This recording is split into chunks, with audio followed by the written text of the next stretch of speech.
Hi friends, welcome to के classes. दोस्तों, आज का जो टॉपिक है वो पर्यावरण का एपिसोड नंबर 6 है। इसमें हमने बहुत महत्वपूर्ण क्वेश्चन लिए हुए हैं। दोस्तों, मैं आपको पर्यावरण के टॉपिक वाइज क्वेश्चंस को कवर करा रहा हूँ, जो कि आपके एग्ज़ाम के लिए बहुत महत्वपूर्ण है। तो मेरी आपसे यही गुजारिश है कि आप सभी क्वेश्चंस को ध्यान से देखा करिए, और बहुत महत्वपूर्ण क्वेश्चन हैं, इन सबको कर लीजिए तो आपको पर्यावरण के सारे क्वेश्चन आ जाएंगे। और साथ में आप थ्योरी कहीं से पढ़िए, बट जो प्रैक्टिस है यहीं से करिए, आपका बहुत फ़ायदा होने वाला है। दोस्तों, शुरू करते हैं हम लोग। पहला क्वेश्चन दिया गया है, पारिस्थितिकी निकाय में ऊर्जा का प्राथमिक स्रोत क्या होता है। दोस्तों, वो होता है सौर ऊर्जा। ठीक है, तो यानी ऑप्शन नंबर जो दिया गया है आपका सी, वो आपका सही जवाब हो जाएगा। दोस्तों, फिर देखते हैं नेक्स्ट क्वेश्चन दिया गया है। देखिए, अब ऊर्जा होता क्या है, पहले थोड़ा बात कर लेते हैं। देखिए, यहाँ पर देखिए, जो भी है जैवमंडल जो होता है, पारिस्थितिकी तंत्र में ऊर्जा का प्रवाह एक दिशा होती है। ठीक, देखिए, ऊर्जा का प्रवाह जो होता है अजैविकी प्रणाली से जैविक प्रणाली की दिशा में होता है। ऊष्मागतिकी के पहले नियम के अनुसार ऊर्जा का न तो सृजन होता है, मतलब ना ही उसको उत्पादित करते हैं, ना ही नष्ट कर सकते हैं। हम इसको एक स्वरूप से दूसरे स्वरूप में परिवर्तित कर सकते हैं। दूसरे नियम के अनुसार जब ऊर्जा एक रूप से दूसरे रूप में कन्वर्ट होती है तो उसका कुछ ह्रास होता है, यानी कुछ उसमें कमी होती है। अतः उत्पाद में अपेक्षाकृत कम ऊर्जा होती है। तो ऊर्जा उत्पादक के प्राथमिक उपभोक्ता की तरह है, प्राथमिक से द्वितीयक उपभोक्ता की तरफ, इसके बाद तृतीयक में ऐसे ही होता रहता है। दोस्तों, ठीक, तो देखिए हम लोग चलते हैं। क्वेश्चन नंबर 2 दिया गया है, निम्न में से कौन सा कथन सही है। कौन सा ये, जैवमंडलीय पारिस्थितिकी तंत्र में ऊर्जा का प्रवाह एक दिशी होता है। हाँ, सही है, ऑप्शन नंबर ए सही है। फिर इसके बाद जो दिया गया बी, ये आपका सही नहीं। यानी कि देखिए, जैवमंडल पारिस्थितिकी तंत्र में ऊर्जा का प्रवाह एक दिशी होता है। जैवमंडलीय पारिस्थितिकी तंत्र धरती पर स्थापित सभी पारिस्थितिकी प्रणालियों का योग है। ठीक, ऊर्जा का प्रवाह अजैविक प्रणाली से जैविक प्रणाली की दिशा में होता है। ये बहुत ही महत्वपूर्ण चीज़ है। ऊर्जा का प्रवाह जैविक से अजैविक की तरफ होता है। चलिए फिर देखते हैं। क्वेश्चन नंबर 3 दिया गया है कि 10% नियम किससे संबंधित है। तो ये ऊर्जा का खाद्य के रूप में एक पोषी स्तर से दूसरे पोषी स्तर तक पहुंचना होता है। यानी कि ऑप्शन नंबर ए दिया गया है वो आपका सही जवाब होगा। लिंडेमान जो हैं, लिंडेमान 1942 ने 10% का नियम दिया था, 10% लागू दिया था। इनके अनुसार शाकाहारी जंतु उत्पादक की शुद्ध प्राथमिकता उत्पादकता है। 10% भाग अपने में संचित करते हैं। ठीक, जब कोई मांसाहारी जंतु इस शाकाहारी जंतु को खाता है तो वह शाकाहारी की 10% ऊर्जा अपने आप में संचित कर लेता है। ठीक, इसी प्रकार खाद्य कड़ी के प्रत्येक स्तर प्राथमिक, द्वितीयक, तृतीयक एवं सर्वश्रेष्ठ श्रेणी के उपभोक्ता केवल 10% संचित ऊर्जा को अपने शरीर के भार में रूपांतरित करते हैं। फिर देखिए, क्वेश्चन नंबर 4 दिया गया है कि एक पारिस्थितिकी तंत्र में ऊर्जा की मात्रा एक पोषण स्तर से अन्य स्तर में स्थानांतरण के पश्चात क्या होता है। तो वो घटती है। दोस्तों, मैंने पहले बताया आपको, जब एक से दूसरे में पहुंचेगी तो वो क्या होगी, उसकी घटती है, उसमें कमी आती है। पारिस्थितिकी तंत्र में जैसे आप ही दोस्तों क्या है, आप मान लीजिए पहले 1 घंटा पढ़ लिए, ठीक, फिर दोबारा 1 घंटे पढ़ लिए, फिर इसके बाद तीसरी बार जब बैठेंगे ना, मतलब लगातार, तो तीसरे घंटे में आपको जो, जैसे आप क्लास में बैठे हैं, पहला क्लास हुआ, ठीक है, दूसरा क्लास हुआ, तीसरी क्लास हुई, चौथी क्लास में आप आराम, आपकी एनर्जी बिल्कुल धीरे धीरे कम हो जाएगी। हैं तो वही व्यक्ति आप, सीट भी वही है, क्लास भी वही है, फैन पंखे सभी वही हैं, पर आपकी एनर्जी कैसे कम हो गई, क्योंकि आपकी एनर्जी लॉस हो रही, हास हो रहा है आपकी एनर्जी का, आप उसमें से वर्क कर रहे हैं।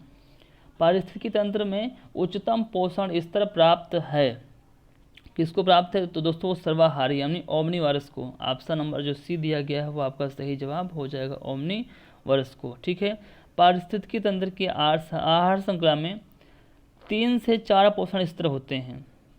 तो इसमें सर्वाहारी जो होता है उसको सबसे अधिक मतलब उच्चतम स्तर पर देखा जाता है। ठीक,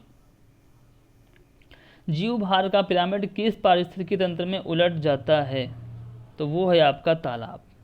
जीव भार का पारिस्थितिक पिरामिड जो होता है वो किस भार में, देखिए पारिस्थितिकी तंत्र के विभिन्न स्तरों के प्रति इकाई क्षेत्र में उपस्थित जीव भार के रेखा चित्र को मैं बना दूँ आपके सामने तो सही रहेगा। ठीक है, देखिए इसमें ऐसे सिस्टम होता है, मैं आपको दिखा रहा हूँ जस्ट एक सेकेंड। ये आपका पिरामिड बना हुआ, ठीक। यहाँ पर आपका आएगा 5 किलो वाले लगभग जीव, ठीक, 5 के, जैसे प्लैंक्टस है, प्लैंक्टस जो होता है वो आता है। फिर यहाँ पर आएगा आपका 25 kg वाले क्रस्टेशियन जो जीव होते हैं। फिर यहाँ पर आपका आएगा छोटी मछलियाँ जिनकी 100 kg की होती हैं। इसके बाद जो होती हैं फिर 1000 kg वाली ऊपर आएंगी। तो ये 5 किलो वालों का क्या होता है, ये शून्य हो जाता है, इसीलिए मैंने बताया आपको। ठीक है, फिर देखते हैं नेक्स्ट क्वेश्चन।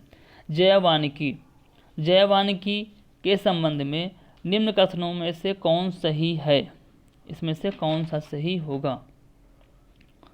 तो उसमें दिया गया है इसका शाब्दिक अर्थ जीवन का प्रबंधन है, यह पारिस्थितिकी का पर्याय है, ठीक है। और इसके बाद ये तो सही है, यह प्राकृतिक तंत्रों के मूल्य पर बल देता है जो मानव तंत्रों को प्रभावित करता है। जी हाँ, यानी कि दूसरा और तीसरा दोनों सही हैं, ये दोनों सही हैं। तो ऑप्शन नंबर जो सी है वो आपका सही जवाब हो जाएगा। देखिए जैववानिकी अर्थात बायोनॉमिक्स शब्द को, यानी बायो प्लस नॉमिक्स शब्दों से मिलकर बना है। बायो शब्द का तात्पर्य होता है जीव और जीवन, ठीक है, जबकि नॉमिक्स ग्रीक शब्द के नोमोस से मतलब उत्पन्न हुआ है, नोमोस शब्द से उत्पन्न हुआ है, जिसका अर्थ होता है नियम। इस प्रकार बायोनॉमिक्स शब्द का अशाब्दिक अर्थ हो गया जीवन के नियम होता है, ठीक है। यह प्राकृतिक तंत्र के मूल्यों पर फोर्स देता है, यानी कि बल देता है, उस पर प्रभावित होता है। पारिस्थितिकी तंत्र में DDT का समावेश होने के बाद निम्नलिखित में से किसी एक जीव में उसका संभवतः अधिकतम सांद्रण प्रदर्शित होता है, तो वह है आपका सांप। अब DDT का फुल फॉर्म क्या होता है, ये होता क्या है, तो डाइक्लोरो डाइफिनाइल ट्राइक्लोरोईथेन, ठीक, ये होता है डाइक्लोरो डाइफेन, इसके बाद ट्राइक्लोरोईथेन, दोस्तों ये होता है, ठीक। जो भी जैसे देखिए कोई भी चीज़ होती है, DDT एक ऐसा रसायन है जिसे जैविक रूप से नष्ट नहीं कर सकते हम लोग। खाद्य श्रृंखला में DDT का सांद्रण प्रथम स्तर पर सबसे कम, द्वितीय के स्तर पर, फिर इसके बाद तृतीय पे। पहले इसका उपयोग करते थे हम लोग मच्छरों को मारने में, इसके बाद इसका प्रयोग होने लगा खेती और किसानियों में, ठीक है, कृषि के क्षेत्र में होने लगा। फिर देखते हैं नेक्स्ट क्वेश्चन दिया गया है आपका, पारिस्थितिकी तंत्र में तत्वों के चक्रण को क्या कहते हैं, तत्वों के चक्रण को क्या कहते हैं। पारिस्थितिकी तंत्र में तत्वों के चक्रण को क्या कहते हैं, रासायनिक चक्र, फिर इसके बाद दिया गया है आपका जैव भू रासायनिक चक्र या भू वैज्ञानिक चक्र या भू रासायनिक चक्र। तो जी हाँ, जैव, यहाँ पर जैव की बात, क्योंकि देखिए भू रासायनिक तो होगा ही, सभी चीज़ में पता है, लेकिन जैव रासायनिक जो होगा, जैव भू रासायनिक, वही आपका सही जवाब होगा। ऑप्शन नंबर जो बी है वो आपका सही जवाब हो जाएगा। फिर देखते हैं नेक्स्ट क्वेश्चन, घास स्थलों में वृक्ष पारिस्थितिकी अनुक्रमण के अंश के रूप में किस कारण घासों को प्रतिस्थापित नहीं करते हैं, तो वो होता है जल की सीमाओं एवं आग के कारण। वहाँ पर क्या होता है, जल की सीमाओं और आग के कारण। देखिए कैसे होता है, घास स्थलों में घास वर्षा के अधिकतर जल को पौधों की जड़ तक पहुँचाने से पूर्व ही अवशोषित कर लेती है, ये होता है। साथ ही जब आग लगा देते हैं तो इन्हीं कारणों से घास की जो स्थलीय भूमि होती है वो पथरीली हो जाती है, बंजर हो जाती है। तो ये हो गया आपका ये क्वेश्चन। अब देखते हैं इस वीडियो का अंतिम क्वेश्चन, निम्नलिखित में से कौन एक जैविक अनुक्रमण की व्यवस्थाओं का सही क्रम होता है, तो वो है आपका, पहले होता है नगरीकरण, प्रवास, फिर इसके बाद स्थापन, प्रतिक्रिया, स्थिरीकरण। ऑप्शन नंबर जो ए है वो आपका सही जवाब होगा। ऐसे होता है, मैं आपको दिखा दे रहा हूँ। देखिए ये आपका एक वो हो गया नगरीकरण का, किसका, नगरीकरण, मतलब कि न्यूडेशन। फिर इसके बाद नीचे आएंगे आप, एक सेकेंड बहुत मोटा है ना, इसको पतला कर लेते हैं, ठीक। इसके बाद आप नीचे आएंगे, ये आपका हो गया प्रवास, माइग्रेशन, ठीक है, प्रवास का हो गया। फिर इसके बाद आप इसके नीचे आएंगे तो ये जो वाला जो बॉक्स होगा ये आपका स्थापन होगा, ECESIS, इसेसिस। इसके बाद आपके नीचे आएंगे तो यहाँ होगा प्रतिक्रिया, और उसके नीचे आएंगे तो एक बॉक्स और हो जाएगा, वो होगा स्थिरीकरण। तो यही सिस्टम होता है दोस्तों। ये रहा है आज के क्वेश्चन। अगर वीडियो आपको हेल्पफुल लगा हो, अच्छा लगा हो, तो लाइक, शेयर और कमेंट कीजिएगा। अगर आप चैनल में नए हैं दोस्तों, इसको सब्सक्राइब कर लीजिए। हम आपको यूपीएसआई, लेखपाल, हर एग्जाम के सभी जितने भी प्रैक्टिस होते हैं हम आपको डिटेल में समझाएंगे और कराएंगे। इससे आपको बहुत हेल्पफुल होगा और काफ़ी सहायता मिलेगी दोस्तों। जय हिंद, जय भारत।